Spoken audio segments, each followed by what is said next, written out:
एक सवाल पूछता हूँ आपसे, कल सुबह उठने के बाद से लेकर अभी तक कितना बार तुमने गूगल को यूज़ किया? एक बार, 2 बार या शायद 10 से 5 बार? आज दुनिया भर में हर एक सेकंड, हाँ दोस्तों, हर एक सेकंड में गूगल पर 99,000 सर्च हो रहे हैं। मतलब जितनी देर में तुम ये एक सेंटेंस सुन रहे हो उस दौरान दुनिया भर में ऑलमोस्ट 2 लाख लोग गूगल पर कुछ ना कुछ ढूंढ रहे हैं। दिन भर में ये नंबर 8.5 बिलियन सर्च क्रॉस कर जाते हैं। ये ऐसा है जैसे हर लिविंग ह्यूमन बीइंग रोजाना एक गूगल सर्च जरूर कर रहे हो, चाहे वो बच्चे हो, बूढ़े हो, गांव में रह रहे हो या फिर शहर में। लेकिन सबसे हैरत की बात यह है, ये सब बिल्कुल जीरो कॉस्ट पर मिल रहा है तुम्हें। गूगल तुमसे 1 रुपया भी नहीं मांगता, ना सर्च के लिए, ना जीमेल के लिए, ना यूट्यूब के लिए, ना ही गूगल मैप्स के लिए, कुछ भी नहीं। और फिर भी जनवरी 2026 में गूगल की प्रेजेंट कंपनी अल्फाबेट की मार्केट वैल्यू 4 ट्रिलियन है। इंडियन करेंसी में बात करें तो ये लगभग 332 लाख करोड़ रुपए बनता है। ये कैसे संभव है? एक कंपनी जो तुमसे पैसा नहीं लेती वो दुनिया की टॉप 5 सबसे वैल्यूएबल कंपनीज में कैसे आ गई? क्या ये सच में मुफ्त है या फिर हम कुछ और देने में चुकाते हैं जो पैसे से भी ज्यादा वैल्यूएबल है? आज के इस वीडियो में हम समझेंगे गूगल की इस बिजनेस मॉडल की असली राज। तो चलिए शुरू करते हैं। साल है 1996। अमेरिका का कैलिफोर्निया स्टेट में स्टैनफोर्ड यूनिवर्सिटी। यहाँ एक पीएचडी स्टूडेंट है लैरी पेज, जो अपने रिसर्च प्रोजेक्ट पर काम कर रहे हैं। उनका टॉपिक है वेब पेज का स्ट्रक्चर समझना। उस टाइम इंटरनेट बिल्कुल नया था, वेबसाइट बनी रही थी लेकिन उन्हें ढूंढना बहुत मुश्किल था। उस वक्त जो सर्च इंजन थे जैसे लेकॉस, अल्टा विस्टा, एक्साइट, वो बस कीवर्ड्स काउंट करते थे। मतलब अगर तुमने ऑटोमोबाइल सर्च किया तो जो पेज पर ये वर्ड सबसे ज़्यादा बार आया हो वो टॉप पर आ जाता था। इसका नतीजा ये होता था, लोग अपनी वेबसाइट पर कीवर्ड्स को बार बार लिखते थे रैंकिंग बढ़ाने के लिए। क्वालिटी का कोई मतलब ही नहीं था। लैरी पेज के साथ और एक स्टूडेंट था, सर्जे ब्रिन्स। दोनों ने मिलकर सोचा कि इससे कोई बेटर सोल्यूशन होना चाहिए। उन्होंने नोटिस किया कि एकेडमिक रिसर्च पेपर में एक पैटर्न होता है। जो पेपर इंपॉर्टेंट होता है उसका बहुत सारे दूसरे पेपर साइट करते हैं, मतलब उसका रेफरेंस देते हैं।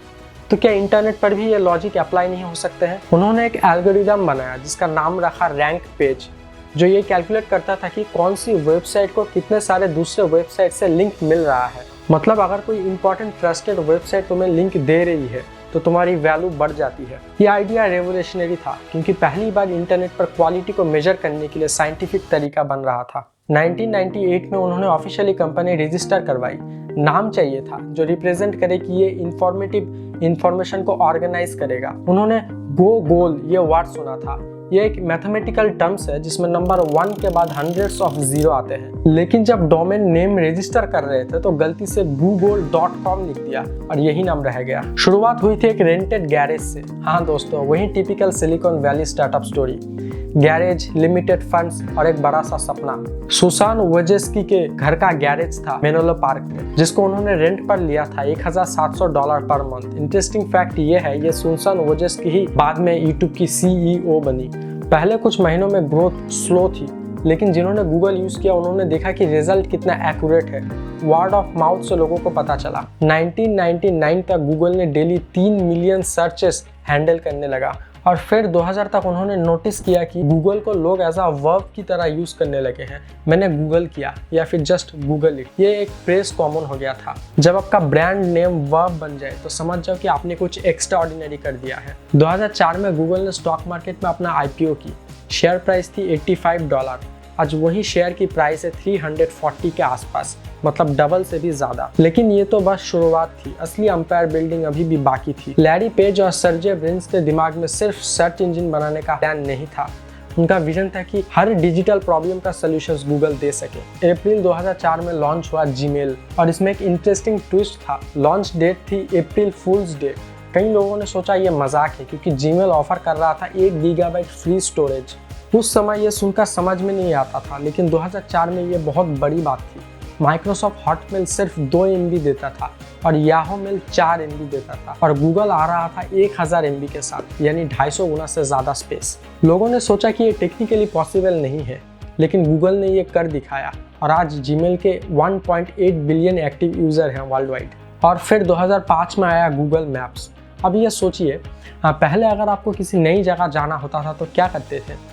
या तो किसी लोकल से रास्ता पूछते थे या फिर कागज़ का मैप खरीदना पड़ता था जो पेट्रोल पंप्स और बुक स्टोर्स में मिलते थे। गूगल मैप्स ने पूरी नेविगेशन इंडस्ट्री को ही बदल दिया।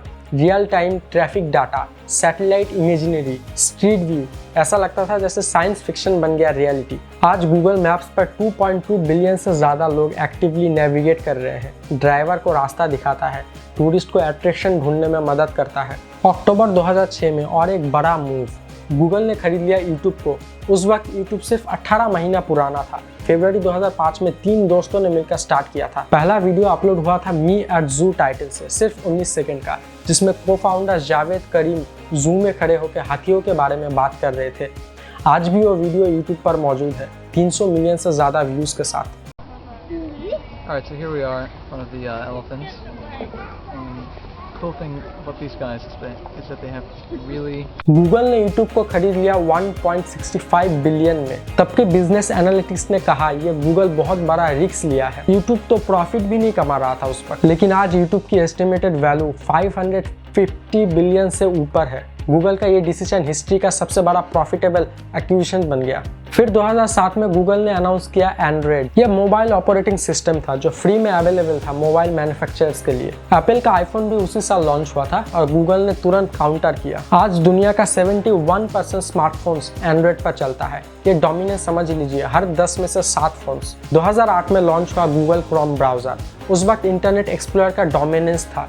फायरफॉक्स भी पॉपुलर हो रहा था, लेकिन क्रोम ने अपना स्पीड और सिंप्लिसिटी से सबको पीछे छोड़ दिया। आज क्रोम की ग्लोबल मार्केट शेयर 70% से भी ज़्यादा है। मतलब इंटरनेट पर सर्फ करने वाले हर 100 में से 70 लोग क्रोम यूज़ कर रहे हैं। तो देख लीजिए एक डेकेड में गूगल ने क्या क्या कंट्रोल कर लिया। सर्च को गूगल सर्च से, ईमेल को जीमेल से, वीडियो को यूट्यूब से, मोबाइल को एंड्रॉयड से, ब्राउजिंग को क्रोम से, नेविगेशन को मैप्स से। ये सिर्फ बिजनेस एक्सपेंशन नहीं था दोस्तों, ये था systematic control over digital ecosystem. अब आते हैं सबसे इम्पोर्टेंट सवाल पर। गूगल इतना सब कुछ मुफ्त में देता है तो पैसा कहाँ से आता है? साल 2024 का डेटा देखते हैं। अल्फाबेट ने टोटल रेवेन्यू किया 348 बिलियन। ये फिगर इतना बड़ा है कि अगर हम इसे इंडियन रुपये में कन्वर्ट करें तो ये लगभग 28.9 लाख करोड़ रुपए बनता है सिर्फ एक कैलेंडर ईयर में। अब ये पैसा आया कहाँ से? इसका 3 मेन सोर्स है। पहला और सबसे बड़ा सोर्स गूगल एडवर्टाइजिंग। 2024 में एडवर्टाइजिंग से गूगल ने कमाया बिलियन डॉलर, मतलब टोटल रेवेन्यू का 76%। ये नंबर इतना बड़ा है कि कुछ कंट्रीज का पूरा जीडीपी भी इससे कम है। तो ये एडवर्टाइजिंग क्या होती है और ये इतना पैसा कैसे जनरेट करती है? चलिए स्टेप बाय स्टेप समझते हैं। जब तुम गूगल पर कुछ सर्च करते हो, मान लो रनिंग शूज़, तो तुम्हें रिजल्ट मिलता है, लेकिन अगर ध्यान से देखो तो ऊपर और नीचे से कुछ रिजल्ट पे स्पॉन्सर या एड लिखा होते हैं। ये पेड एडवर्टाइजमेंट होते हैं। नाइकी, एडिडास, पूमा जैसे ब्रांड गूगल को पैसा देती है ताकि जब कोई रनिंग शूज सर्च करे तो उनका एड सबसे ऊपर दिखे, क्योंकि सबसे ऊपर वाले रिजल्ट पर सबसे ज़्यादा क्लिक आते हैं। लेकिन ये इतना सिंपल नहीं है जितना लगता है। गूगल एक कॉम्प्लेक्स ऑक्शन सिस्टम चलाता है जिसको एड ऑक्शंस कहते हैं। मान लो 50 शू ब्रांड चाहती है कि सेम सर्च टर्म्स पे उनका ऐड दिखे, तो गूगल कैसे डिसाइड करेगा कि कौन सा ऐड सबसे ऊपर दिखाएं? पहला फैक्टर है बिड अमाउंट, यानी वो ब्रांड कितना पैसा देने को तैयार है पर क्लिक। अगर नाइकी $2 दे रहा है और पूमा $3 दे रहा है तो एडवांटेज पूमा को मिलेगा। लेकिन दूसरा फैक्टर है क्वालिटी स्कोर, यानी ऐड कितना रेलेवेंट है, कितना हेल्पफुल है यूज़र के लिए। गूगल चाहता है कि यूज़र को अच्छा एक्सपीरियंस मिले, इसलिए लो क्वालिटी एड्स भी पेनलाइज करता है, चाहे वो ज़्यादा पैसा क्यों ना दे। तीसरा फैक्टर आता है प्रोफाइल। हाँ दोस्तों, यहाँ पर आता है डेटा कलेक्शंस का रोल। गूगल जानता है तुम्हारे बारे में बहुत कुछ, तुम्हारी age, location, interest, recent search, YouTube पर क्या देखते हो, कौन सी वेबसाइट विजिट करते हो। इस इंफॉर्मेशन से गूगल तुम्हारी डिटेल प्रोफाइल बना लेती और फिर वो प्रोफाइल मैच करता है कि एडवर्टाइजमेंट के रिक्वायरमेंट से। एग्जाम्पल लेते हैं, मान लो तुम एक 25 साल के मेल हो और मुंबई में रहते हो और रिसेंटली तुमने जिम मेंबरशिप सर्च किया, फिर तुमने यूट्यूब पर वर्कआउट के वीडियो देखा। अब गूगल समझ गया कि तुम फिटनेस में इंटरेस्टेड हो। फिर अगर कोई जिम चेन या प्रोटीन पाउडर ब्रांड चाहती है कि अपना फिटनेस इंटरेस्टेड मुंबई रेसिडेंट्स को दिखाए, तो गूगल तुम्हें वो ऐड दिखाएगा। एडवर्टाइजर खुश है क्योंकि उसको उसका ऐड सही ऑडियंस तक पहुंचा। गूगल खुश है क्योंकि उसने पैसा कमाया। लेकिन तुमको लग रहा है कि ये कोइंसिडेंस है कि तुमको एग्जैक्टली वही एड्स दिख रहा है जो तुमको चाहिए। दूसरा बड़ा सोर्स है यूट्यूब एड्स, 36 बिलियन साल 2024 में। ये वो एड्स है जो वीडियो के बीच में, शुरू में या एंड में आता है। इंटरेस्टिंग बात ये है, ये पैसा गूगल और कंटेंट क्रिएटर दोनों में डिवाइड होता है।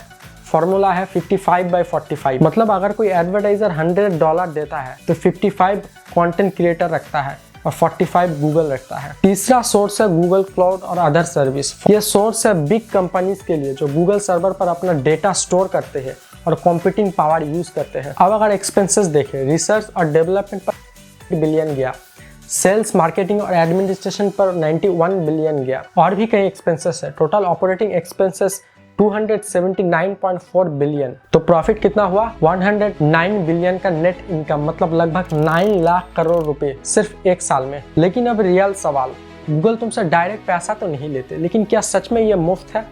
दोस्तों, इंटरनेट पर एक कहावत है, if you are not paying for the product then you are the product. मतलब जब गूगल तुम्हें फ्री सर्विस दे रहा है तो एक्चुअली तुम्हारी इंफॉर्मेशन, तुम्हारा डेटा, तुम्हारी अटेंशन, ये सब गूगल को मिल रहा है और वो इस डेटा का यूज करके एडवर्टाइजर को बेच रहा है तुम्हारा एक्सेस। तुम जीमेल में जो लिखते हो वो स्कैन होता है कीवर्ड्स के लिए, तुम्हारी लोकेशन हिस्ट्री मैप ट्रैक होती है, तुम्हारी यूट्यूब वॉच हिस्ट्री एनालाइज होती है, तुम्हारी सर्च पैटर्न स्टडी होते हैं। ये सब डाटा कॉम्बाइंड होकर तुम्हारी बहुत एक्यूरेट डिजिटल प्रोफाइल बन जाती है और यही प्रोफाइल गूगल की रियल पावर है। हार्वर्ड बिजनेस स्कूल के प्रोफेसर सुसाना जुबोव ने इसका नाम दिया है सर्विलेंस कैपिटलिज्म, यानी निगरानी वाली कैपिटलिज्म, जहां कंपनीज तुम्हें फ्री सर्विस देकर तुम्हारा डेटा कलेक्ट करती है और फिर उस डेटा से पैसा कमाते हैं। लेकिन दोस्तों, ये बिजनेस मॉडल जिसने गूगल को इतना पावरफुल बनाया है, अब उसी में दरारें दिख रहे हैं।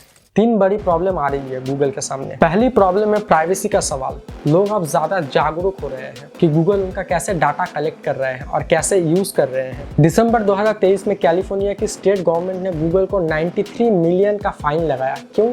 क्योंकि इन्वेस्टिगेशन में ये निकला है कि गूगल लोगों की लोकेशन ट्रैक कर रहा है, इवन जब लोग अपनी सेटिंग में लोकेशन हिस्ट्री को ऑफ करके रखी थी। कोर्ट डॉक्यूमेंट्स में ये बताया गया है कि गूगल अपने इम्प्लॉयज को ईमेल्स में कहता था कि लोकेशन सेटिंग को कॉम्प्लिकेटेड बनाओ ताकि लोग आसानी से बंद ना कर सके। यूरोपियन यूनियन तो गूगल के पीछे हाथ धो के पड़ा है। 2018 में 4.34 बिलियन का फाइन, क्योंकि गूगल ने एंड्रॉइड फोन का मैन्युफैक्चरिंग को फोर्स किया जो गूगल के ऐप प्री इंस्टॉल कराए। 2019 में 1.49 बिलियन एडवर्टाइजिंग प्रैक्टिसेस के लिए, 2023 में 2.42 बिलियन शॉपिंग कंपैरिजन सर्विस को अनफेयरली प्रमोट करने के लिए। इंडिया में भी कॉम्पिटिशन कमीशन ऑफ इंडिया ने अक्टूबर 2022 में गूगल पर 1337 करोड़ का फाइन लगाया था एंड्रॉइड इकोसिस्टम में एंटी कॉम्पिटिटिव प्रैक्टिसेस के लिए। दूसरी और बड़ी प्रॉब्लम है गवर्नमेंट रेगुलेशंस और एंटी ट्रस्ट केस। अगस्त 2024 में एक बहुत बड़ा डिसीजन आया। यूएस डिस्ट्रिक्ट कोर्ट जज अमित मेहता ने क्लियर डिक्लेयर किया कि गूगल एक इलीगल मोनोपोली है।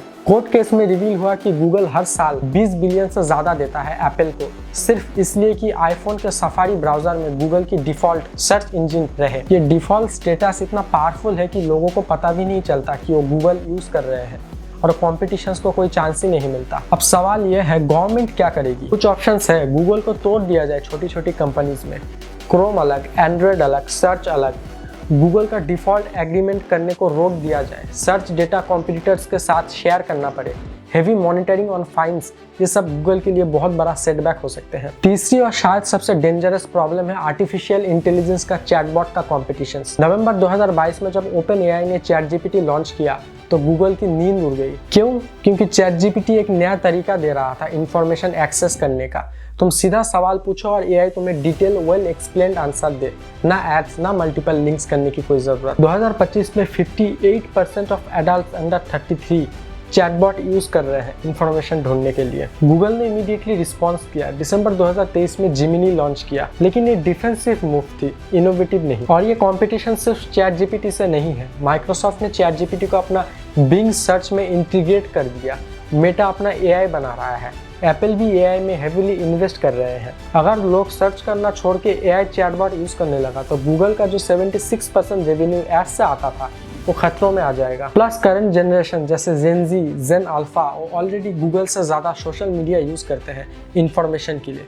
रेस्टोरेंट ढूंढना है इंस्टाग्राम, प्रोडक्ट रिव्यू यूट्यूब। तो गूगल 3 तरफ से घिरा हुआ है, प्राइवेसी कंसर्न्स, गवर्नमेंट रेगुलेशंस और टेक्नोलॉजी कॉम्पिटिशंस। तो सवाल ये बनता है, क्या गूगल सर्वाइव कर पाएगा अगले 10 से 20 साल? हिस्ट्री हमें बताती है कि टेक्नोलॉजी इंडस्ट्री में कभी भी कोई परमानेंट नहीं होता। याहो एक टाइम पर इंटरनेट की किंग थी। साल 2000 में $125 बिलियन की वैल्यूएशन थी, आज याहू परमानेंटली खत्म हो गया है। नोकिया मोबाइल फोन्स में 50% मार्केट शेयर के साथ दुनिया की सबसे बड़ी कंपनी थी। 2007 में आईफोन्स आया और 2013 तक नोकिया का मोबाइल बिजनेस खत्म हो गया। कोडाक ने कैमरा इन्वेंट किया था। 100 साल से फोटोग्राफी इंडस्ट्री लीड कर रहा था। डिजिटल फोटोग्राफी आई और कोडाक बैंकक्रफ्ट हो गया। गूगल को पता है कि अडॉप्ट करना जरूरी है, इसलिए वो एग्रेसिवली एआई में इन्वेस्ट कर रहे हैं। रिसेंटली गूगल ने एआई रिसर्च पर 15 बिलियन से ज्यादा खर्च किए हैं। जिमिनी को इम्प्रूव कर रहे हैं, सर्च में एआई इंटीग्रेट कर रहे हैं, एंटरप्राइज सोल्यूशन बना रहे हैं। लेकिन चैलेंज ये है कि गूगल का पूरा बिजनेस मॉडल जो एडवर्टाइजिंग पर बेस्ड है वो फंडामेंटली एआई के साथ कंफर्टेबल नहीं है। एआई चैटबॉट में एड्स कैसे दिखाओगे? अगर डायरेक्ट आंसर मिल रहा है तो लोग वेबसाइट पर क्यों जाएंगे? और अगर वेबसाइट पर ट्रैफिक नहीं जाएगी तो एडवर्टाइजर को गूगल को पैसा क्यों देंगे? गूगल को अपना बिजनेस मॉडल रिइन्वेंट करना पड़ेगा। शायद सब्सक्रिप्शन मॉडल ज़्यादा इंपॉर्टेंट हो जाएगा, जैसे यूट्यूब प्रीमियम, गूगल वन। शायद इंटरप्राइज सर्विस और क्लाउड कंप्यूटिंग पे ज़्यादा फोकस होगा। कॉम्पिटिशन्स, कमीशंस और एंटी ट्रस्ट रेगुलेशन भी गूगल को ज़्यादा केयरफुली ऑपरेट करने पर मजबूर कर देगी। तो दोस्तों, गूगल की इस कहानी से हमको क्या सीखने को मिला? फ्री का मतलब कभी ट्रूली फ्री नहीं होता। जब कोई कंपनी तुम्हें फ्री सर्विस दे रही है तो सोचना चाहिए कि उस कंपनी का बिजनेस मॉडल क्या है। गूगल के केस में तुम एक प्रोडक्ट नहीं हो, लेकिन तुम्हारा अटेंशन और तुम्हारा डाटा एक प्रोडक्ट बन गया है। दूसरा सबक, टेक्नोलॉजी इंडस्ट्री में कुछ भी परमानेंट नहीं है। याहू, नोकिया, कोडाक सब अपने टाइम के जायंट्स थे, लेकिन जिन्होंने अडॉप्ट नहीं किया वो खत्म हो गए। और सबसे इम्पोर्टेंट, हम कंज्यूमर को भी सतर्क रहना चाहिए। अपनी प्राइवेसी का सेटिंग चेक करो, समझो कि तुम्हारा डाटा कैसे यूज हो रहा है। ब्लाइंडली किसी कंपनी के ऊपर डिपेंड मत रहो। गूगल ने डेफिनेटली दुनिया को बेहतर बनाया है कई तरीकों से। इंफॉर्मेशन को एक्सेसिबल बनाया है, कॉम्बिनेशंस को इजी किया है, नेविगेशंस को सिंपल किया है, लेकिन पावर के साथ रिस्पॉन्सिबिलिटी भी आती है। अगली 10 साल में ये देखना इंटरेस्टिंग होगा कि गूगल किस तरह से अडॉप्ट करता है, कौन सा नया कॉम्पिटिटर्स आते हैं और डिजिटल इकोसिस्टम पे इन्वॉल्व होती है। आपको ये वीडियो कैसी लगी जरूर बताना और कमेंट्स में बताइए कि आपको क्या लगता है गूगल का फ्यूचर क्या होगा। Thank you for watching. मिलते हैं नेक्स्ट वीडियो में।